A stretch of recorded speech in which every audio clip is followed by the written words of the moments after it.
alunos, olá alunas, sejam bem-vindos a esse ano letivo de 2022.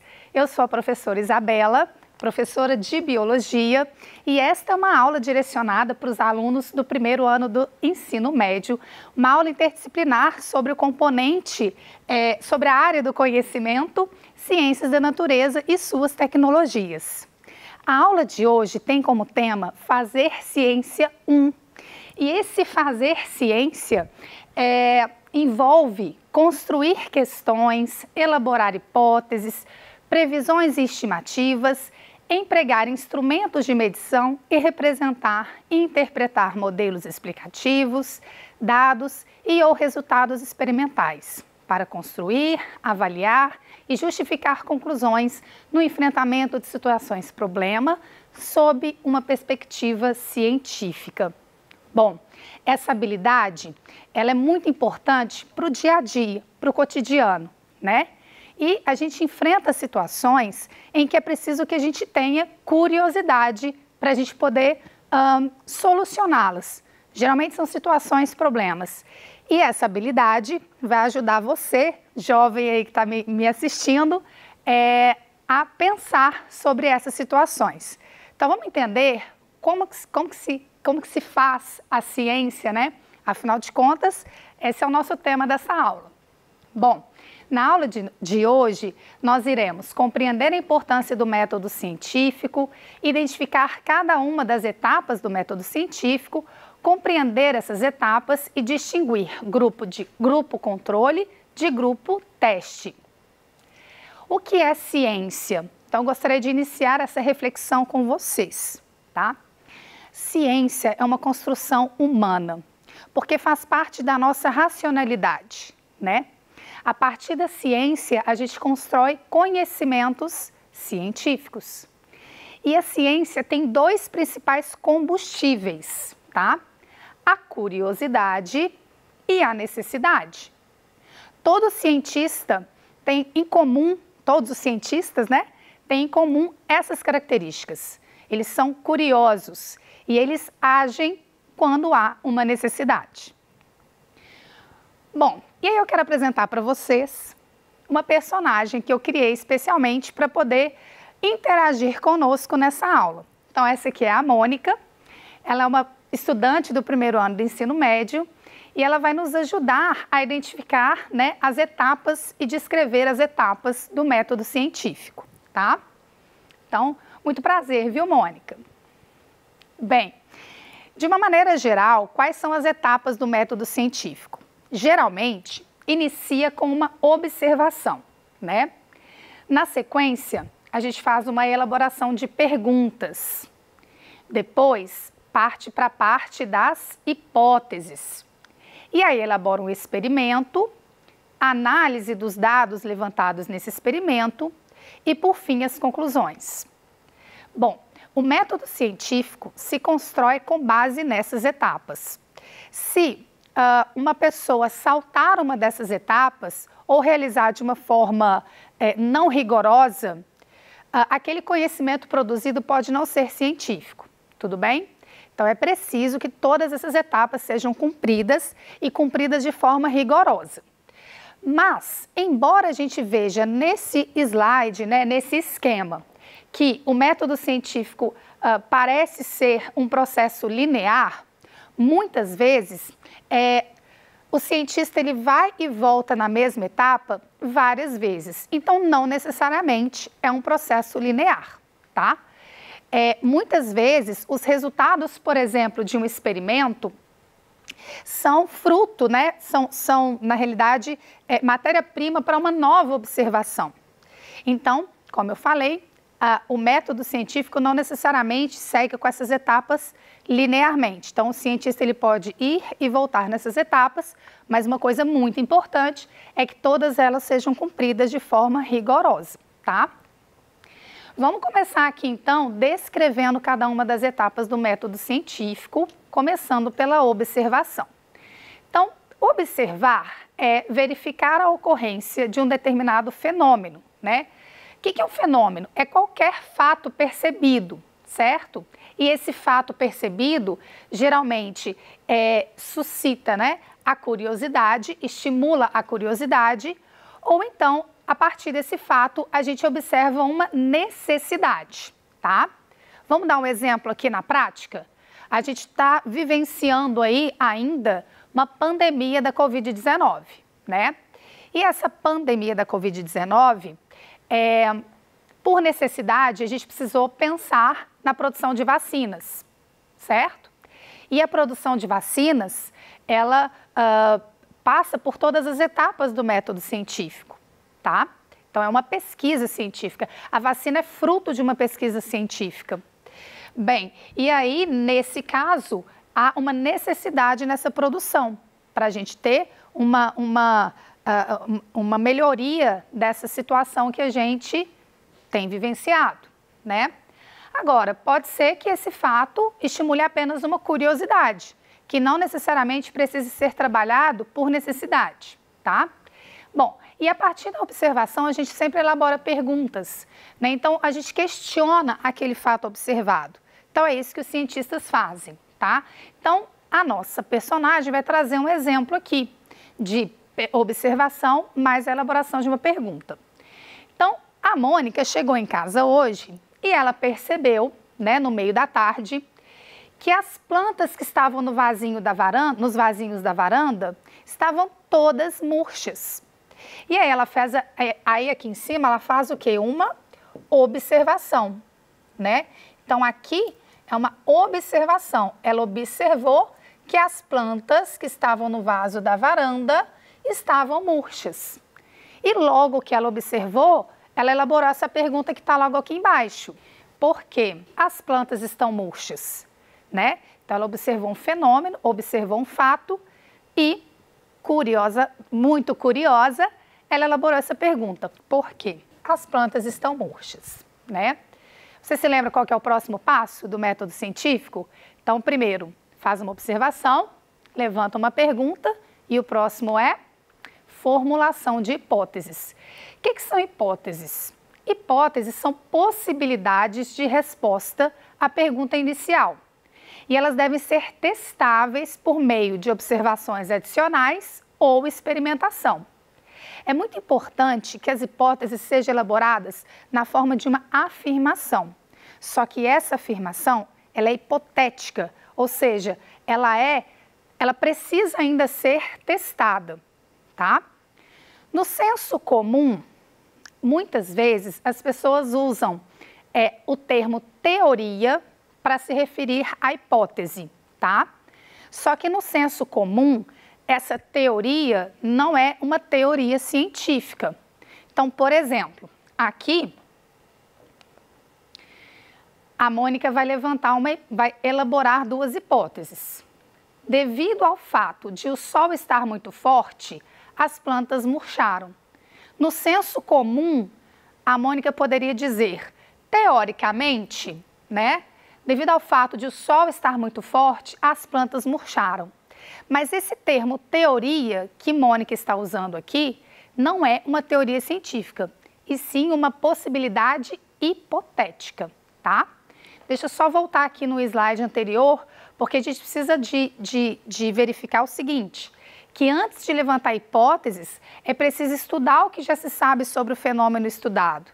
Então, por exemplo, Mônica, por ser uma menina muito curiosa, uma estudante do primeiro ano do ensino médio, ela pode, por exemplo, pegar o livro da escola e lá verificar se ela tem lá assuntos sobre o reino vegetal e já dar uma pesquisada inicial para poder levantar as suas hipóteses.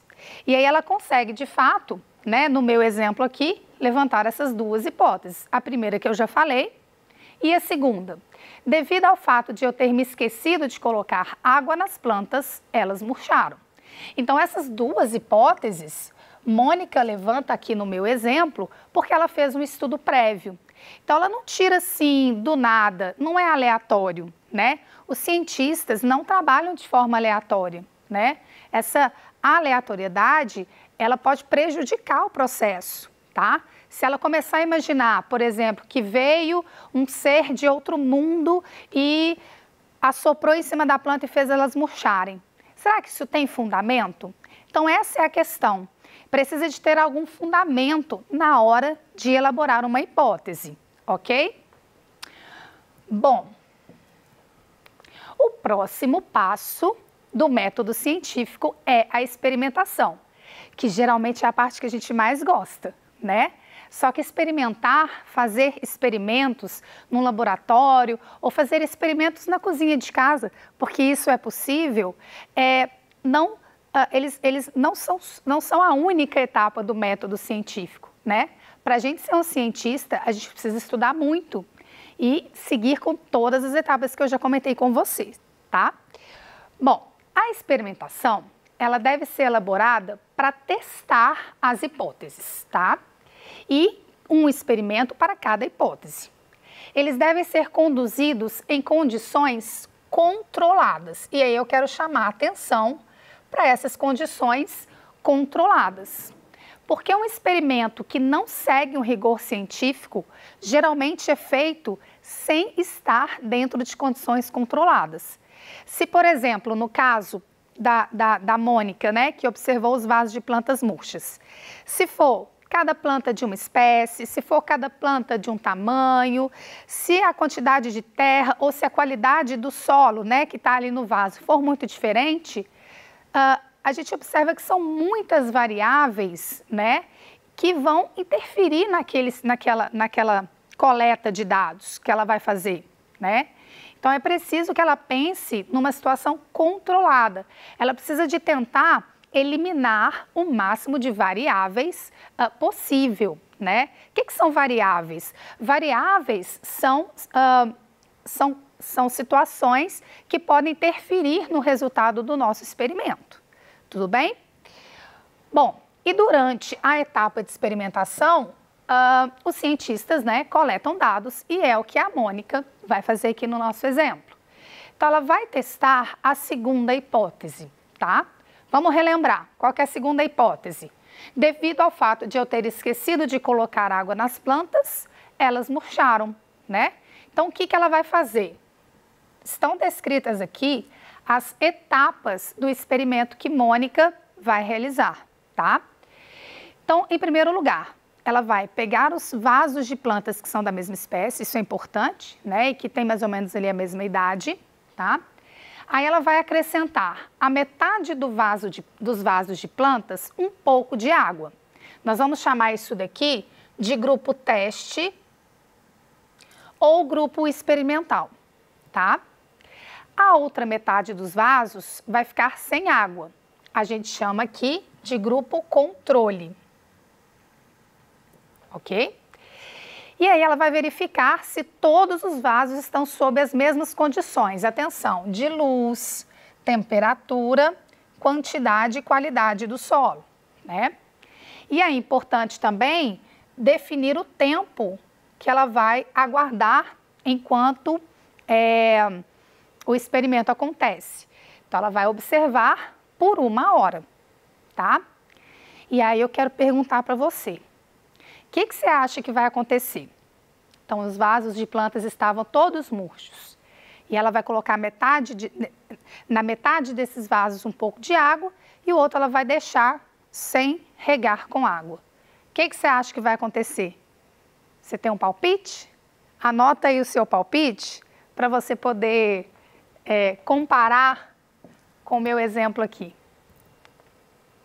Bom, próxima etapa é a etapa de análise de resultados, né?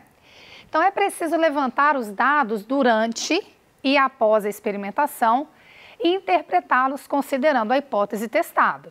A hipótese lá da Mônica era a seguinte, né? Então, ela deixou de molhar, né, de regar as plantas e por isso elas murcharam. Lembre-se, é uma hipótese ainda, né? Então, ela ainda vai interpretar os dados para ver se os dados que ela levantou concordam ou não com a hipótese, tá? E aí, se concordar com a hipótese, a gente confirma essa hipótese. Se não concordar, é preciso realizar um novo experimento ou elaborar uma nova hipótese. Vejam, as etapas do método científico, elas não são lineares, percebem? Então, aqui, por exemplo, se a hipótese não for comprovada, ela vai voltar na elaboração das hipóteses, né? Então, fazer ciência é isso, né? Os cientistas, eles erram, entre aspas, eles erram muito antes de construir um conhecimento novo, né? A gente tem muitos experimentos, muitos exemplos de experimentos que não geram os resultados esperados. Uma hipótese é um resultado que a gente espera, né? E se não gera um resultado esperado, pode acontecer ali uma frustração, mas precisa seguir em frente. Um cientista é muito resiliente, né? Ele lida com as negativas dos seus testes e usam aqueles dados para eles conseguirem dar um passo atrás, né? E elaborar uma nova hipótese, pensar em um novo experimento, porque é assim que a ciência se constrói, tá? Bom,